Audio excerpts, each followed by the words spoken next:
বৃহৎ শিবপুরাণ দ্বাদশ অধ্যায়। দ্বাদশ অধ্যায়টিকে 4 ভাগে প্রকাশ করা হয়েছে। 2 ভাগ আগেই প্রকাশ করা হয়েছে, আজকে তার তৃতীয় ভাগ প্রকাশ করা হচ্ছে।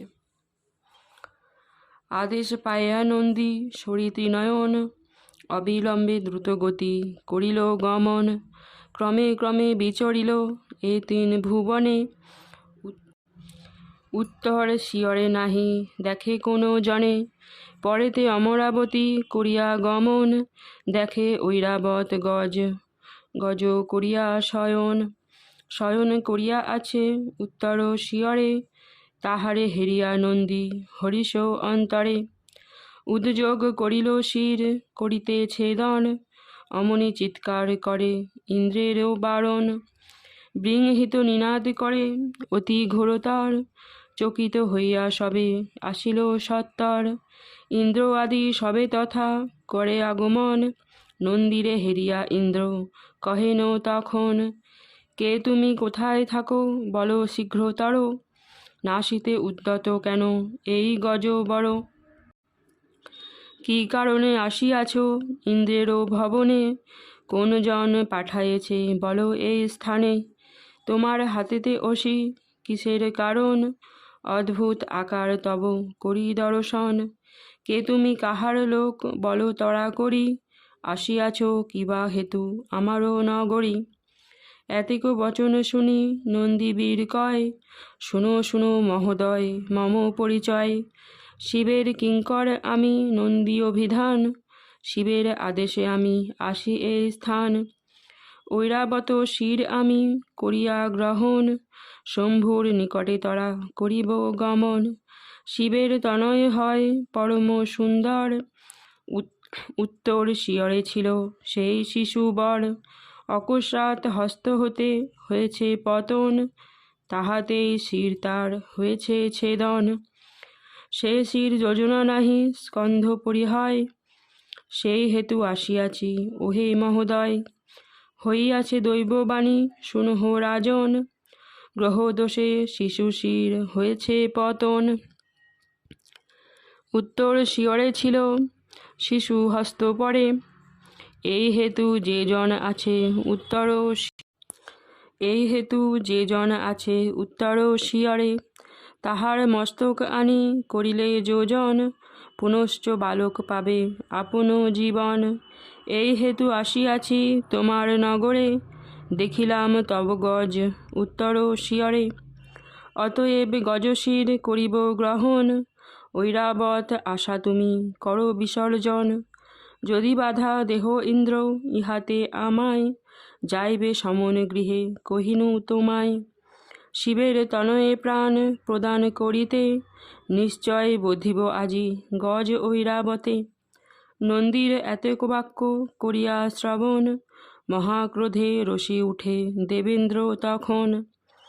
অবিলম্বে দেবগণে করি আহ্বান, সবার সাক্ষাতে কহে নন্দীরে ধীমান। শ্মশানে শ্মশানে থাকে দেব পঞ্চানন, শুনো শুনো হে নন্দী করহ শ্রবণ। আসিয়াছ বুঝি তার হইয়া কিঙ্কর, কি জন্য বধিবে বলো মম গজবর। অমর নগরে আজি আমি বিদ্যমানে, কার সাধ্য বধে বলো আমারও বারণে। এত বলি শূল তুলি দেবেন্দ্র তখন, নন্দীরে বধিতে যান হয়ে ক্রুদ্ধ মন। তাহা দেখি নন্দী করে ভীষণ হুঙ্কার, ভস্মীভূত হয়ে শূল হয় ছারখার। হুঙ্কারতে শূল ভস্ম করি দর্শন, রুষ্ট হয়ে গদা ইন্দ্র করিল গ্রহণ। নিক্ষেপ করেন গদা নন্দীর উপরে, অনায়াসে নন্দী তাহা ধরে বাম করে।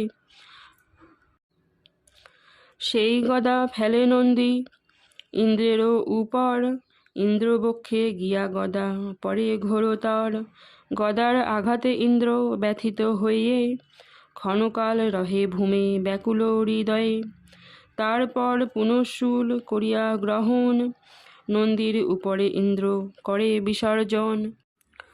লঘু হস্তে নন্দীবীর অশিলয়ে করে, ইন্দ্র ক্ষিপ্ত যেই শূল ত্রিধা ছেদ করে। তাহা দেখি দেবরাজ হয়ে ক্রুদ্ধমন, পুনশ্চ ভীষণ বজ্র করিল গ্রহণ। তাহা দেখি নন্দীবীর অতি রোষ ভরে, শঙ্করে সরিয়া রূপ ভয়ঙ্কর ধরে। সহসা মাতলি তথা করিয়া গমন, ঐরাবত গজ ইন্দ্রে করিল অর্পণ। ঐরাবতে আরোহিয়া দেবরাজ পরে, নন্দীর সহিত যুদ্ধ মহারোষে করে। ইন্দ্র সহ মিলিয়াসি যত দেবগণ, নন্দীর উপরে করে বাণ বরিশন। মহাঘোর বর্ষাকালে জলেদ পটল, যেমন নিক্ষেপ করে পর্বত সকল। সেই রূপ স্বর বৃষ্টি করে নন্দী পরে, দৃকপাত তবু নন্দী তাহে নাহি করে। ভীষণ আকার নন্দী অতি ভয়ঙ্কর, পাষাণ কঠিন দেহ মহাবলধর। বাম করে অসি শোভে অতি সুশোভন, হুঙ্কার শব্দেতে স্বর করে বরিশন।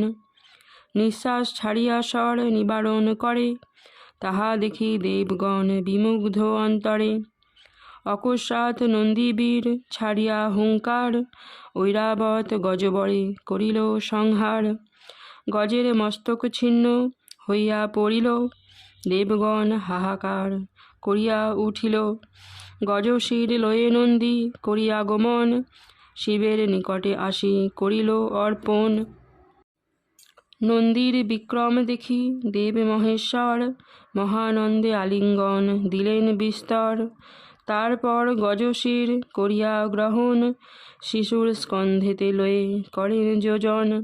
যোজন মাত্রেতে শিশু বাঁচিয়া উঠিল, পরম সুন্দর রূপ নয়ন ভুলিল। স্থূল তনু খর্বকায় গজেন্দ্র বদন, জবা পুষ্প সমতার অঙ্গেরও বরণ। শশাঙ্ক সুদৃশ্য মুখ সুন্দর ধবল, মদগন্ধে ভ্রমে শতা ব্যাকুল ভ্রমর। শিবের সমীপে শিশু কিবা শোভা পায়, আনন্দে পার্বতী দেবী পুলকিত কায়। ঘন ঘন পুত্রমুখ করেন চুম্বন, আনন্দে আনন্দ অশ্রু হয় নিপতন। শিবের হয়েছে পুত্র অতীব সুন্দর, ঘোষণা হইলে ক্রমে ত্রিলোক ভিতর। অনন্তর দেবগণ মিলিয়া সকলে, উপনীত হন আসি কৈলাস অচলে। দেখিতে সবার ইচ্ছা শিবের নন্দন, আহা মরি মরি পুত্র অতি সুশোভন। শম্ভুর অঙ্কেতে শিশু কিবা শোভা পায়, সুন্দর বদন আহা মরি কিবা তাই। ব্রহ্মা আদি দেবগণ করি আগমন, বালকেরে অভিষেক করেন তখন। পদ্মজনি দিল নাম বলি লম্বোদর, সর্বদেব মধ্যে শোভে শিশু মনোহর। সেই হেতু সর্বদেব অগ্রেতে পূজন, হইবে শিশুর ইহা শাস্ত্রেরও বচন। সরস্বতী মহানন্দে লেখনী লইয়ে, শিশুরে অর্পণ করে পুলক হৃদয়ে। জপমালা পদ্মজনি সরস্বতী মহানন্দে লেখনী লইয়ে, শিশুরে অর্পণ করে পুলক হৃদয়ে। জপমালা পদ্মজনি করেন অর্পণ, গজরাজ দিল ইন্দ্র হয়ে ফুল্ল মন। পদ্মাবতী পদ্ম দিল আনন্দের ভরে, ব্যাঘ্র চর্ম দেন শিব হরিষ অন্তরে। বৃহস্পতি যজ্ঞসূত্র করেন অর্পণ, পৃথিবী সানন্দে দিল মুষিক বাহন। মুনিগণ রক্তবর্ণ শিবের নন্দনে, নানা মতে স্তব করে ঐকান্তিক মনে। অনন্তর পদ্মজনি করি সম্বোধন, পুলকেতে পঞ্চাননে কহেন তখন। শুনো শুনো মম বাক্য ওহে মহেশ্বর, তব পুত্র তব সম অবনী ভিতর। সর্বদেব অগ্রে পূজা হইবে ইহার, সর্বশেষে তব পূজা ওহে গুণাধার।